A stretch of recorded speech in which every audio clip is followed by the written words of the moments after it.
Hi YouTube, how you doing? This is Mr. Tybox123, and in this video I'm going to be bringing you a direct comparison or a versus between the iPhone 4 and the Samsung Galaxy S2. Now I know this is not specifically a very fair comparison because the iPhone 4 is over a year old and the Galaxy S2 is obviously brand new. But these two phones really do stack up quite well against one another, and I think it's interesting to just look between the two and see which one fares best in which different levels of criteria. So I've broken this review down into 11 different sections of criteria. Now let's start off with the form factor of each of these two phones. The Samsung Galaxy S2 is 125.3 by 66.1 by 8.49 millimeters, and that weighs in at 117 grams. The iPhone 4 is 115.2 by 58.7 by 9.3 millimeters, and that weighs in at 137 grams.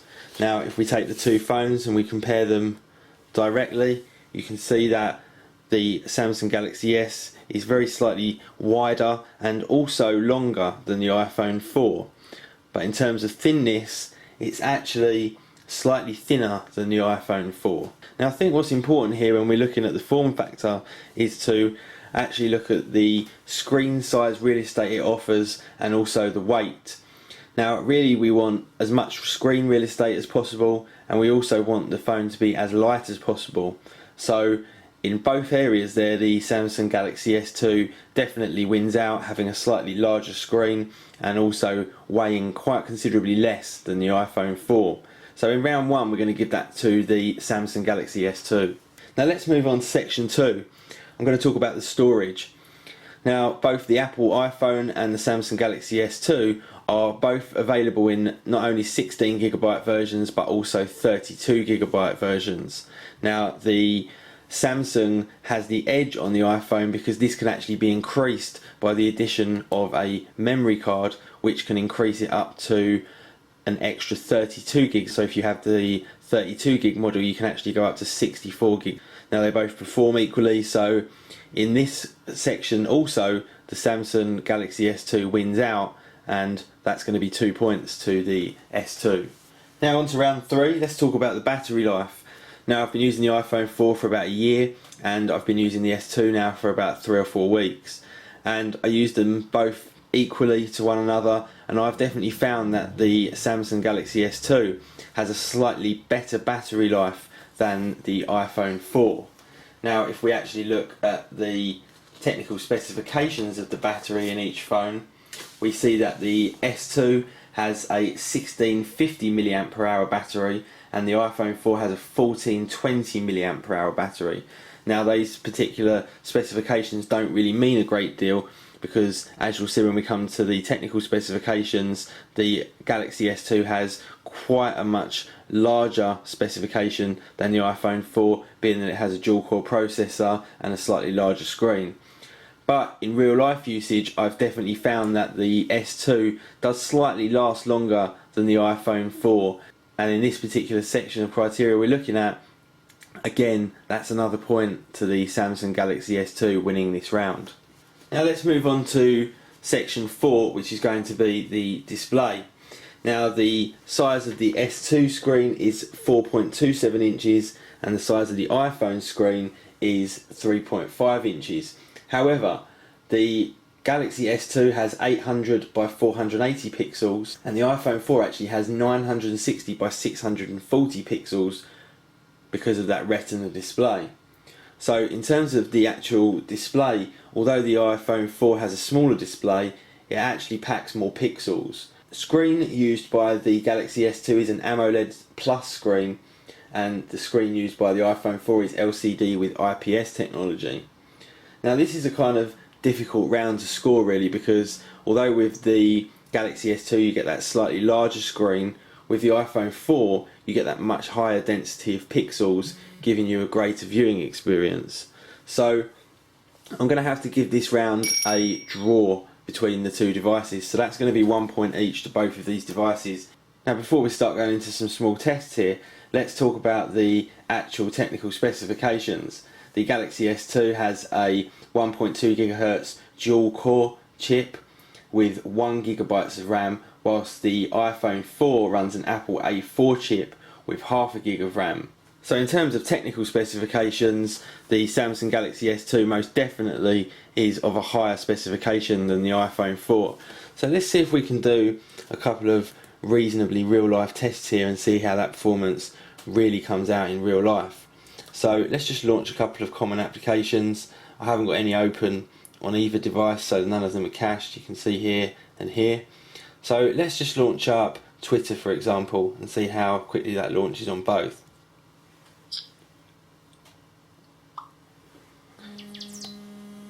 So what we could see there is that on the Samsung Galaxy S2, it most definitely launched quite a bit quicker than it did on the iPhone 4. So let's go into something like the camera. And again, we could see that the camera came up quicker on the Samsung Galaxy S2 than it did on the iPhone 4.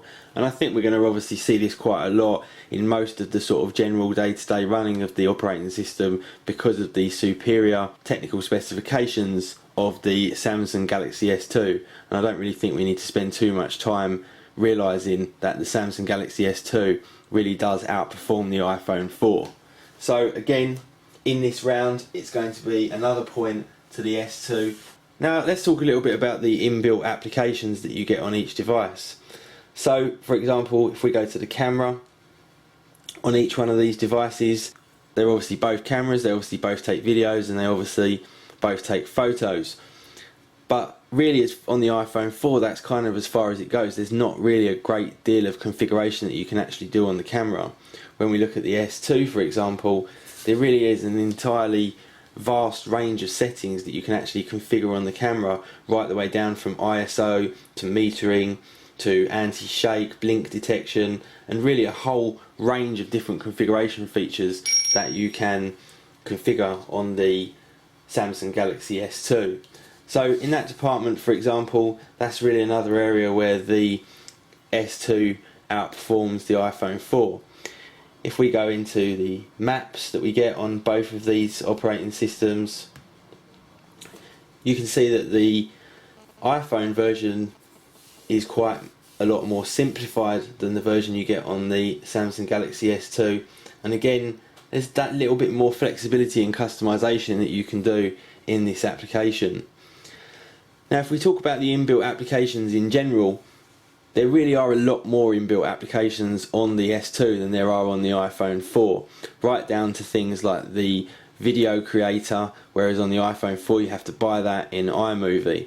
And although all the basics are there on both operating systems, you know, maps, text messaging, mail, all that kind of stuff, in the S2 they really do take that another level and give you things like Keys Air, like I already mentioned, the movie maker that comes free with the operating system, along with things like an FM radio and a file browser, and even to the extent of Polaris Office, which enables you to generate various different kinds of office documents, and that would really be something that you'd have to purchase extra on the iPhone 4.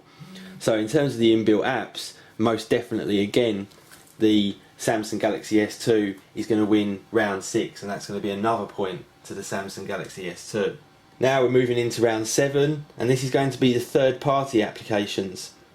Now I think this is going to be a very quick one to resolve, because we all know that the App Store in the iOS world is definitely more fully featured than it is in the Android marketplace. So there's going to be a much more vast range of applications and games in the iOS App Store than there is in the Android marketplace. So this round is going to go to the iPhone 4, and that's going to be a point there for the iPhone 4.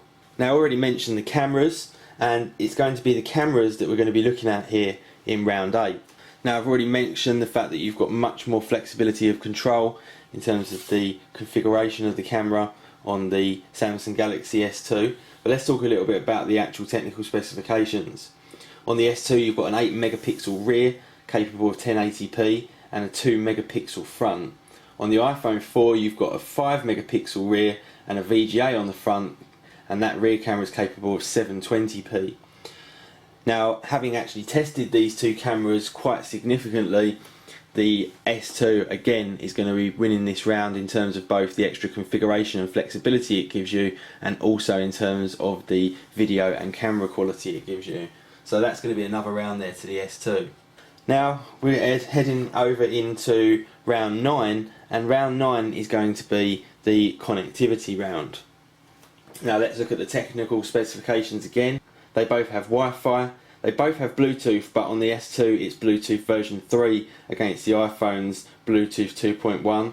They both have 3G, they both have Wi-Fi tethering, but on the S2 you've also got the extras of NFC, 4G using HSDPA, and also DLNA. So again, in terms of the connectivity round, I think the Samsung Galaxy S2 is definitely going to have to win out here, so that's going to be another round to the S2. Now, heading into round 10. Round 10 is going to be the operating system. So on the S2 we've got Android 2.3, and on the iPhone 4 we've got iOS 4.3.3. Now this is going to be a difficult round to score. They're both very good operating systems, and actually they're fairly different to one another in the approach that they've taken. On iOS it's all very simple. You have a screen and you have applications that you click on, and that's really the extent of the interface on iOS. With the operating system on Android, there's much more flexibility in terms of being able to add widgets and being able to customize your environment a lot more than you can in the iOS operating system, as you can see here. Now, although an operating system isn't completely about flexibility and customization, in this day and age I really do think that an operating system should be able to provide that for the end user, and iOS really doesn't cater for that at this particular moment in time, and I think that really lets the operating system down. On the other hand, you could say that iOS is definitely easier to use. It's much more simplified than Android, and would be much easier for you to use for an everyday user that's not particularly technically competent. And in terms of navigation, I would definitely say that it's probably a little bit easier to navigate your way around the iOS application set, but the flexibility that you have on this Android operating system, I think, has to win this round out in terms of the operating system. So I'm going to have to give this round to the Android operating system. As we lead into round 11, which is going to be the price. Now, in terms of price, although they're fairly similar, the S2 is slightly cheaper in both the 16 and 32GB models, around the £50 to £100 mark difference. So in terms of price, Samsung have managed to release this phone at a cheaper price than Apple have on the iPhone 4. So again, that's going to be another round to the Samsung Galaxy S2. Now, just to come to some kind of conclusion on this comparison, like I said at the beginning, it's not particularly a fair test because one of these devices is a year older than the other one.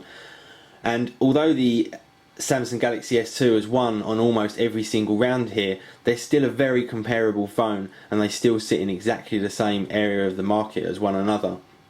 And it's going to be very interesting to see either the iPhone 4S or the iPhone 5 when that comes out over the next couple of months. So if we just add up the scores here, we've got 10 points to the Samsung Galaxy S2 against a measly 2 for the iPhone 4. Now, in regards to what my opinion is between the two, I've really enjoyed using this Samsung Galaxy S2. I will keep it and I will continue to use it, but my personal preference, even though the Galaxy S2 is better in every single area almost, is still the iPhone 4. Now, I can't really give you a decent reason for that. It might be the fact that it's just what I'm used to, it's what I prefer, I really don't know. But whenever I go to use one of these two phones, I always find myself going for the iPhone 4. So that was my comparison of the two. I hope you found that useful. Thanks very much for watching, guys. If you like this video, subscribe for more, and I'll see you all in the next one.